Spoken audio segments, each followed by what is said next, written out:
For years, if you wanted a proper fighter jet, you looked at the big boys. You had the Americans with their hugely expensive F-35S and F-16S, the French with their achingly cool but pricey Rafale, and the Russians with their brutish, powerful Supers. These were the established names, the ones with all the headlines and the massive government contracts. And then there was the Saab Gripen. Tucked away in Sweden, this little jet was often seen as the sensible, slightly boring choice. It was the Volvo of the skies, safe, reliable, but not exactly the sort of thing to set your hair on fire. Many nations, when shopping for new toys for their air forces, would give it a polite nod before moving on to the flashier, more famous options on the market. People just didn't seem to take it seriously enough. They'd say it was too small or that it lacked the sheer muscle of its rivals. Pundits and analysts would line up the specifications, pointing out that an American or Russian jet had a slightly higher top speed or could carry a few more missiles. It was constantly being compared and in many people's minds found wanting. The Gripen was the clever, understated underdog in a world that seemed to value raw, thunderous power above all else. It was like bringing a precision tool to a sledgehammer fight. Everyone assumed that bigger and more expensive automatically meant better, leaving the Swedish contender waiting patiently in the wings for its moment to shine. This perception wasn't helped by the fact that Saab, as a company, isn't exactly known for shouting from the rooftops. While other defense giants were making grand pronouncements and showing off their hardware at every opportunity, the Swedes just quietly got on with the job of refining their creation. They focused on efficiency, on clever engineering, and on making a jet that was practical for nations without bottomless budgets. But in the high-stakes game of military procurement, quiet competence doesn't always grab the headlines. So, the Gripen remained a respected but often sidelined player, a brilliant piece of kit that many decision-makers simply glanced over on their way to something with a more famous badge. The result was that the Gripen built a reputation for being a niche aircraft, perfect for countries like Sweden or the Czech Republic, but perhaps not a top-tier contender for the global stage. It was seen as the smart, economical choice for those who couldn't afford the real frontline fighters. This view persisted for a long, long time, cementing the Gripen's status as the perpetual dark horse.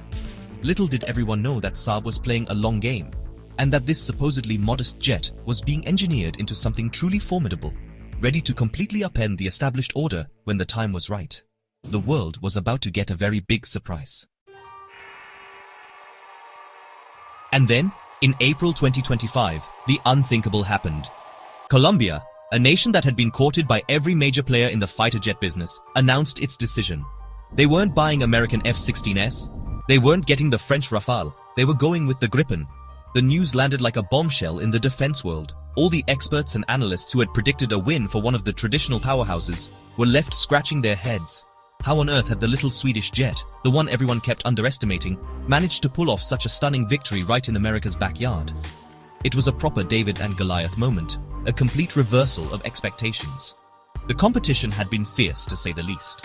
The Americans were pushing their legendary F-16, a proven platform with deep political backing.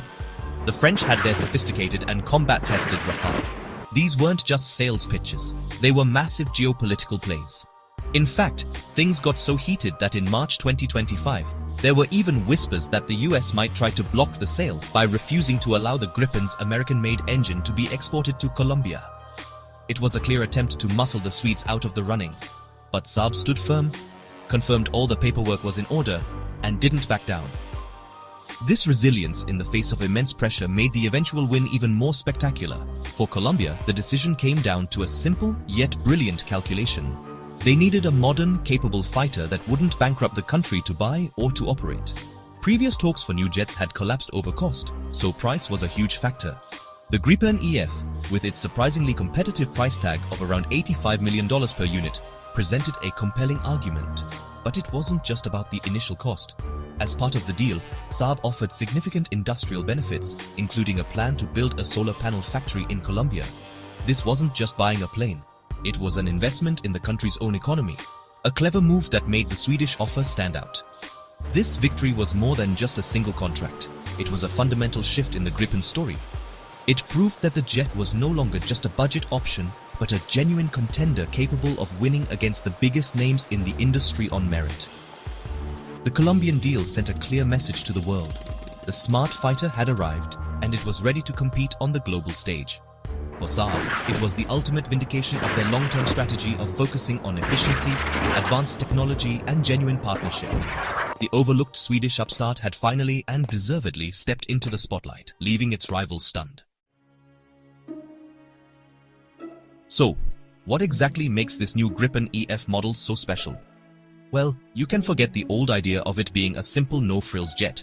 This thing is a technological marvel. Saab calls it a smart fighter, and for once, that's not just marketing fluff. It's packed with some of the most advanced electronics you can find in the sky. It has a state-of-the-art AESA radar, which can track multiple targets on the ground, in the sea, and in the air simultaneously, with incredible precision. It's also loaded with a sophisticated electronic warfare suite, designed not just to jam enemy signals, but to use them to create a perfect picture of the battlefield. It's less of a blunt instrument and more of a flying supercomputer.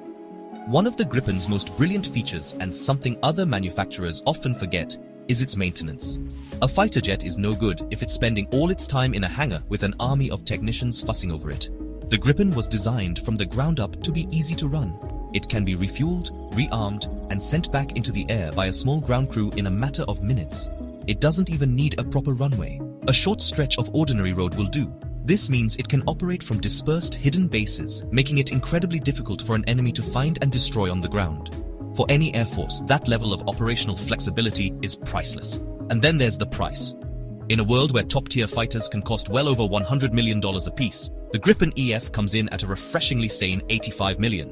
That makes it cheaper than a Rafale, a Typhoon, and even some of the latest American models. But this isn't a case of getting what you pay for in a bad way. You're getting a jet with cutting-edge capabilities for a fraction of the cost. This incredible value proposition is what has suddenly put the Gripen back on the map for so many countries. They can now afford a truly 21st century Air Force without having to sell off the family silver to pay for it. At its core, the Gripen EF represents a different philosophy of air power. It's not about having the absolute fastest or biggest jet. It's about having the smartest. It's about using superior sensors, data links, and artificial intelligence to outthink the opponent, rather than just trying to outmuscle them. It's a beautifully Swedish solution, pragmatic, incredibly clever, and devastatingly effective. This combination of advanced technology, low running costs, and a competitive price tag is the magic formula that has transformed the Gripen from an underdog into a world beater. The Colombian deal didn't happen in a vacuum. It was the spectacular culmination of a strategy that Saab had been carefully building in South America for over a decade. The real groundwork was laid back in 2014, when Brazil, the continent's largest power, made the monumental decision to choose the Gripen for its own air force.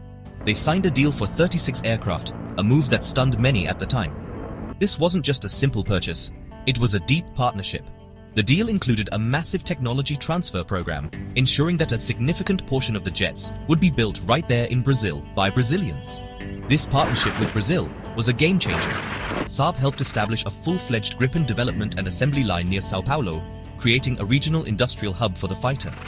This meant that South America wasn't just buying a Swedish jet, it was now helping to build and improve it. This local presence gave Saab a massive advantage. When Colombia was looking for a new fighter, Saab could offer a product that was partially made in South America, with a supply chain and support network already in place right on their doorstep. It was a brilliant strategic move that made the Gripen a much more attractive and logical choice for other nations in the region. With Brazil as a major operator and production partner, and Colombia now signed on as the latest customer, the Gripen has firmly established itself as a dominant force in the South American skies. What started as a single ambitious sale has blossomed into a regional success story. This growing Gripen club creates a network effect. As more neighboring countries operate the same platform, it opens up possibilities for joint training, shared logistics, and enhanced interoperability, strengthening regional security cooperation. The jet is no longer an outsider, it's becoming the new standard. The Gripen's unbelievable comeback is now complete. It has transformed its image from an overlooked, sensible alternative into a highly sought-after, top-tier fighter. Its journey shows that in the end, smart design, genuine partnership, and relentless innovation can triumph over bigger budgets and political muscle.